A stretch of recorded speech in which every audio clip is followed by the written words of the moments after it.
दोस्तों, मैं आप सभी का एग्ज़ाम फॉर रोज़गार में स्वागत करता हूं। भारतीय संविधान की 7वीं अनुसूची में जिन विषयों को शामिल किया गया है उनको संघ सूची, राज्य सूची और समवर्ती सूची में किस प्रकार बांटा गया है, जैसे पुलिस, कृषि, शिक्षा, मजदूर संगठन। आइए देखते हैं।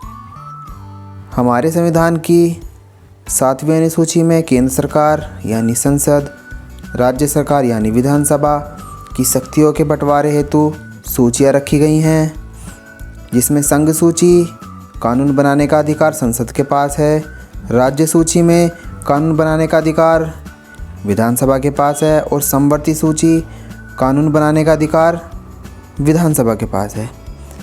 कुछ खास स्थिति में राज्य सूची में स्थित विषयों पर कानून बनाने का अधिकार केंद्र सरकार के पास चला जाता है। वो स्थिति है यदि राष्ट्रपति शासन की स्थिति हो, या राष्ट्रीय आपातकाल की स्थिति हो, या राज्यसभा द्वारा 2/3 प्रस्ताव पारित कर दिया गया हो, या फिर संबंधित राज्य की सहमति हो।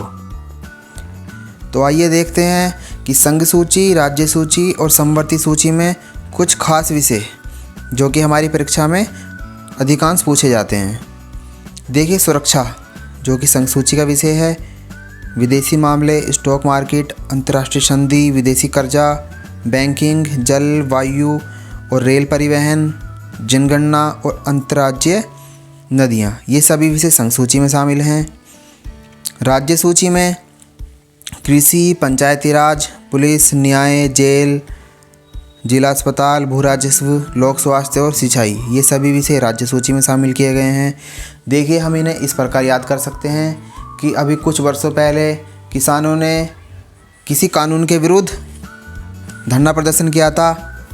तो देखिए, किसानों ने कृषि के लिए धरना किया, तो उन्होंने सबसे पहले पंचायत की, फिर वो पुलिस के पास गए न्याय के लिए, लेकिन किसी कारणवश उनको जेल डाल दिया गया, जिसके बाद उनके स्वास्थ्य पर भी असर पड़ा। उनके बाद उन्हें अस्पताल में भर्ती किया गया। भू राजस्व देखिए कृषि से संबंधित है और सिंचाई कृषि संबंधित है, तो इसका मतलब ये सभी राज्य सूची में शामिल हैं। समवर्ती सूची देखिए, समवर्ती सूची में पहले 47 विषय शामिल थे, लेकिन 42वें संविधान संशोधन द्वारा राज्य सूची में से 5 विषयों को समवर्ती सूची में निकालकर डाल दिया गया, जो कि थे बाट और माप, जंगल व वन, शिक्षा, जनसंख्या नियंत्रण और न्याय प्रशासन। उसके बाद समवर्ती सूची में 52 विषय शामिल हैं। मजदूर संगठन, राष्ट्रीय जलमार्ग, दिवालियापन, दीवानी और फौजदारी मामले, प्रदूषण नियंत्रण, ये सभी समवर्ती सूची के विषय हैं। चलते हैं प्रश्न की ओर।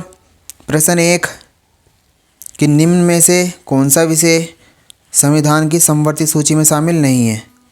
देखिए, समवर्ती सूची में शामिल नहीं है ऑप्शन ए मजदूर संगठन, जंगल, शेयर बाजार और जंगली जानवरों तथा पक्षियों का संरक्षण। देखिए, उसका सही उत्तर है ऑप्शन सी, क्योंकि शेयर बाजार यानी कि स्टॉक मार्केट संघ सूची का विषय है। इसका सही उत्तर है ऑप्शन सी। देखिए, कुछ विषय ऐसे हैं जिनको हम संघ, राज्य और समवर्ती सूची में शामिल नहीं कर पाए, लेकिन उन विषयों पर कानून बनाने का अधिकार संसद को है। इसे हम अवशिष्ट शक्तियाँ कहते हैं। चलते हैं प्रश्न संख्या 2 की ओर। निम्न में से कौन सा विषय केंद्र सूची में शामिल नहीं है। तो देखिए, जनगणना, शेयर बाजार और विदेशी कर्जा, ये सभी संघ सूची का विषय हैं। तो इसका सही उत्तर होगा ऑप्शन ए मजदूर संगठन। मजदूर संगठन हमारा समवर्ती सूची का विषय है। प्रश्न 3 पंचायती राज विषय किस सूची का है। तो देखिए, पंचायती यानी कि किसान, तो यह है राज्य सूची का विषय है। ऑप्शन बी सही होगा। प्रश्न 4 निम्न में से समवर्ती सूची का विषय है। देखिए, कृषि जो कि राज्य सूची का विषय है, भू राजस्व और न्याय, ये तीनों राज्य सूची के विषय हैं। तो इसका सही उत्तर होगा ऑप्शन डी। प्रश्न 5 निम्न में से राज्य सूची का विषय नहीं है। देखिए राज्य सूची का विषय इनमें कौन सा नहीं है? कृषि बिल्कुल है, भू राजस्व, न्याय, ये तीनों ही राज्य सूची का विषय हैं, लेकिन विदेशी मामले नहीं है, क्योंकि विदेशी मामले केंद्रीय या संघीय सूची के विषय हैं। तो इसका सही उत्तर होगा ऑप्शन डी। प्रश्न 6 की ओर चलते हैं। रेलवे भारत के संविधान में कौन सी लिस्ट में आता है? देखिए रेलवे हमारा ऑप्शन सी केंद्र सूची में शामिल है। संख्या 7 कि भारतीय संविधान के संबंध में निम्न में से कौन सा युग्म सम्मिलित नहीं है? स्टॉक एक्सचेंज, समवर्ती सूची, लोक स्वास्थ्य, राज्य सूची, पोस्ट ऑफिस, संघ सूची या वन समवर्ती सूची। इसका सही उत्तर है ऑप्शन ए स्टॉक एक्सचेंज या स्टॉक मार्केट, जिसका संबंध समवर्ती सूची से नहीं संघ सूची से है। प्रश्न संख्या 8 शिक्षा को किस संविधान संशोधन द्वारा राज्य सूची से निकालकर समवर्ती सूची में शामिल किया गया था? इसका सही उत्तर होगा ऑप्शन ए, जिसके अंतर्गत 5 विषयों को राज्य सूची से निकालकर समवर्ती सूची में शामिल किया गया।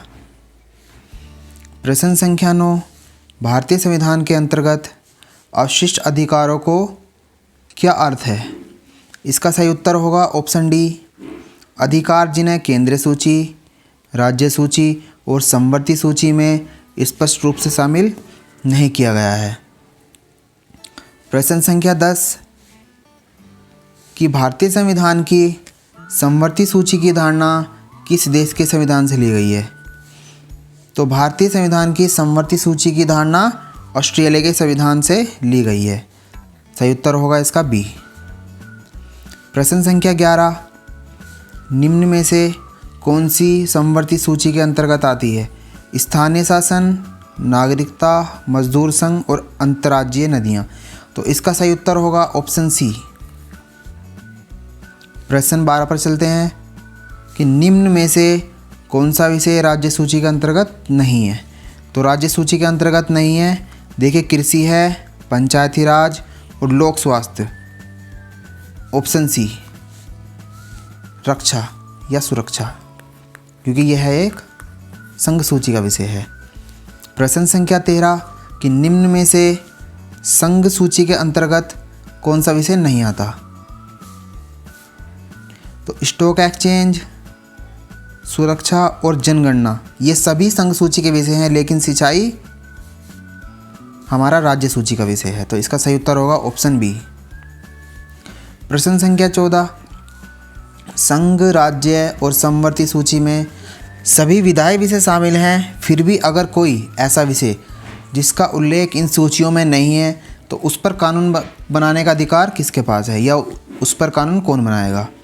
तो इसका सही उत्तर है ऑप्शन ए केवल संसद। ऐसे विषयों पर सिर्फ संसद कानून बनाएगी। प्रश्न संख्या 15 कि जनसंख्या नियंत्रण किस सूची का एक विषय है? तो जनसंख्या नियंत्रण समवर्ती सूची का एक विषय है।